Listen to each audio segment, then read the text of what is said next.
চুলে কলপ দিয়া বয়স কমায়, আত্মারে কষ্ট দিয়া টাকা জমায়। চুলে কলপ দিয়া বয়স কমায়, আত্মারে কষ্ট দিয়া টাকা জমায়। রঙের বাজারে রঙের মানুষ, রঙের বাজারে রঙের মানুষ করে যে রঙের খেলা। আসলে নাই যে কারো বেলা, আসলে নাই যে কারো বেলা, আসলে নাই যে কারো বেলা, আসলে নাই যে কারো বেলা। ঠিক না? আজ যে ছেলে কাল সে পিতা, পরশু হয় সে দাদা। আসা যাওয়ার সময়টা তো সীমানা দিয়ে বাধা। আজ যে মেয়ে কাল সে মাতা, পরশু হয় সে দাদি। জন্মের আগেই এই কবিতা লেখা রাখছেন বিধি। রাতটা গেল ঘুমের ঘোরে, রাতটা গেল ঘুমের ঘোরে, দিনটা হেলা ফেলা।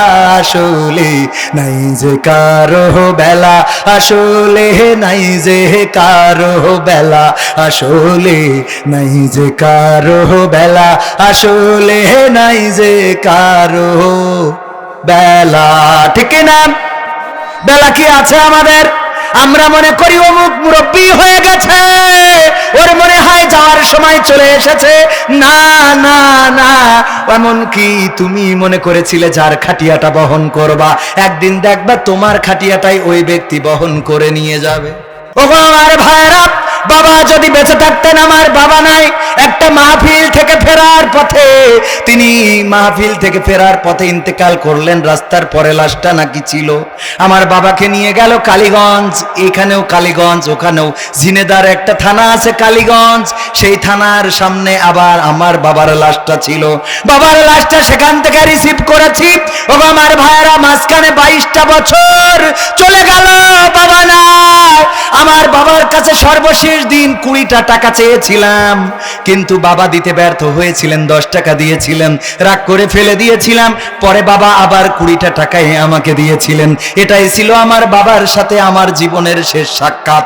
এখন 20 টাকা নয়, 20,000 নয়, 20 লক্ষ টাকাও নিজের হাতে করে গুনে বেড়াই, অথবা রেখে থাকি, ব্যাংকে রেখে থাকি। কিন্তু ওই বাবা যে 20 টাকা দিতে পারে নাই, আজকে সেই বাবাটা নাই। বোঝেননি? 20 টাকা দিতে পারে নাই, তার মানে কত অভাব ছিল। এখন টাকার কিছুটা আল্লাহ চলার জন্য সচ্ছলতা দিয়েছেন। ওগো আমার ভাইয়েরা, কিন্তু বাবাকে 1 কেজি আঙুর কিনে খাওয়াবো, বাবার জন্য একটা লুঙ্গি কিনে দেবো, একটা শাড়ি, আমার মায়ের জন্য শাড়ি কিনে দেব, আমার বাবার জন্য ঔষধ কিনে দেব, বাবার পাঞ্জাবি কিনে দেব, সেই সৌভাগ্য আজ আর হয় না। আল্লাহর নবী মিরাজ থেকে আসলেন, এসে বললেন, ওগো মহিলারা, তোমরা সাদকা করো বেশি, দান করো বেশি, কারণ আমি দেখেছি মহিলারা বেশি জাহান্নামী। আল্লাহর নবীকে প্রশ্ন করা হলো, ওগো নবী, কেন মহিলারা বেশি জাহান্নামী?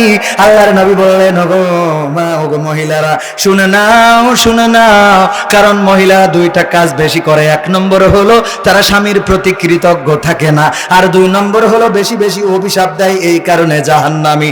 আজকে আমার মা বোনেরা যারা আছেন, স্বামীর প্রতি কৃতজ্ঞ থাকবেন আর অভিশাপ দিবেন না।